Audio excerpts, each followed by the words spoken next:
Survey report चुनाव परिणामों से डरी भाजपा। आरएसएस ने बीजेपी को साफ शब्दों में चिताया, सिर्फ मोदी मैजिक हिंदुत्व से नहीं चलेगा काम।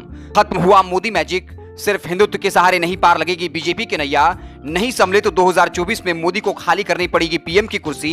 भारत जोड़ो यात्रा के बाद राहुल गांधी के बढ़ते कद से बीजेपी हुई परेशान। आरएसएस के मुखपत्र ने कर दिया बड़ा खुलासा। चुनाव परिणाम सर्वे रिपोर्ट से आरएसएस बीजेपी की धड़कनें बढ़ी। मोदी शाह के पैरों तले खिसकी जमीन, बढ़ गई माथे की शिकन। कर्नाटक में बजरंगबली हिंदुत्व की राजनीति नहीं आई काम। आरएसएस बीजेपी की अनुषांगिक सर्वे रिपोर्ट से हुआ बड़ा खुलासा। मध्य प्रदेश में बुरी तरीके से हार रही भाजपा। राजस्थान में बन रही कांग्रेस की सरकार। कर्नाटक विधानसभा चुनाव में बीजेपी के हार के बाद विपक्ष और विशेष रूप से कांग्रेस पार्टी का बढ़ा मनोबल। 2024 के आम चुनाव को लेकर आरएसएस के मुखपत्र ऑर्गेनाइजर में प्रकाशित हुए एक लेख ने सबको चौंका दिया। आखिर आरएसएस ने अपने मुखपत्र में ऐसा क्या लिखा? क्या अब खत्म हो चुका है मोदी मैजिक? क्या हिंदुत्व की राजनीति अब हो रही बेअसर? क्या 2024 लोकसभा चुनाव में हार रही बीजेपी? हम आपको पूरी कहानी बताएंगे। उससे पहले गुजारिश है, फेसबुक पर लॉजिकल समाचार को देख रहे हैं तो पेज को लाइक कर लीजिए, यूट्यूब चैनल को सब्सक्राइब कर लीजिए।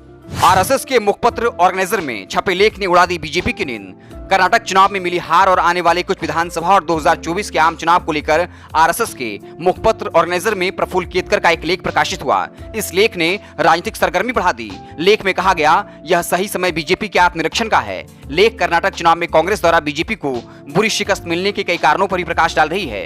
वही यह लेख बीजेपी को आगामी चुनावों को लेकर भी आगाह सावधान कर रही। आरएसएस के मुखपत्र में छपे लेख ने साफ कर दिया, सिर्फ मोदी और हिंदुत्व के एजेंडे पर नहीं जीत सकते चुनाव। कर्नाटक की जीत बढ़ाएगा कांग्रेस का मनोबल। प्रफुल्ल केतकर ने ऑर्गेनाइजर में लिखा, कर्नाटक विधानसभा चुनाव के नतीजों ने कई लोगों को चौंकाया है, पर यह निश्चित रूप से विपक्ष और विशेष रूप से कांग्रेस पार्टी का मनोबल बढ़ाएगा। राष्ट्रीय स्तर के कार्यक्रमों से मतदाताओं को जोड़ने में असफल रही बीजेपी। सुरेश केतकर लिखते हैं, प्रधानमंत्री मोदी के केंद्र में सत्ता संभालने के बाद पहली बार भाजपा को कर्नाटक विधानसभा चुनाव में भ्रष्टाचार के आरोपों का बचाव करना पड़ा। भाजपा ने राष्ट्रीय स्तर के कार्यक्रमों से मतदाताओं को जोड़ने की पूरी कोशिश की, पर जनता कांग्रेस द्वारा उठाए जा रहे मुद्दों से जुड़ी रही। कांग्रेस ने स्थानीय स्तर से जुड़े मुद्दों को बनाए रखा। चुनाव में उच्च मतदान हुए, फिर भी भाजपा पिछले वोट शेयर में महत्वपूर्ण रूप से जोड़ने में विफल रही, जिसके परिणाम स्वरूप खराब नतीजे आए।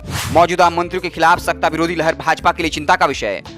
ऑर्गेनाइजर के लेख में कहा गया, मौजूदा मंत्रियों के खिलाफ सत्ता विरोधी लहर भाजपा के लिए चिंता का विषय होना चाहिए। राज्य चुनाव में राष्ट्रीय स्तर के नेतृत्व की भूमिका न्यूनतम होने पर कांग्रेस को फायदा होता है और चुनाव प्रचार को स्थानीय स्तर पर रखा जाता है। कांग्रेस पार्टी ने राज्य स्तर पर एकीकृत चेहरा पेश करने की कोशिश की और 2018 के चुनावों की तुलना में 5% ज्यादा वोट हासिल किए। सिर्फ मोदी करिश्मा और हिंदुत्व से नहीं जीत सकते चुनाव। प्रफुल्ल केतकर लिखते हैं, भाजपा के लिए स्थिति का जायजा लेने का यही सही समय है। आगामी चुनावों में क्षेत्रीय स्तर पर मजबूत नेतृत्व और प्रभावी डिलीवरी के बिना चुनाव नहीं जीत सकते। चुनाव जीतने के लिए प्रधानमंत्री मोदी का करिश्मा और हिंदुत्व ही नहीं होगा काफी।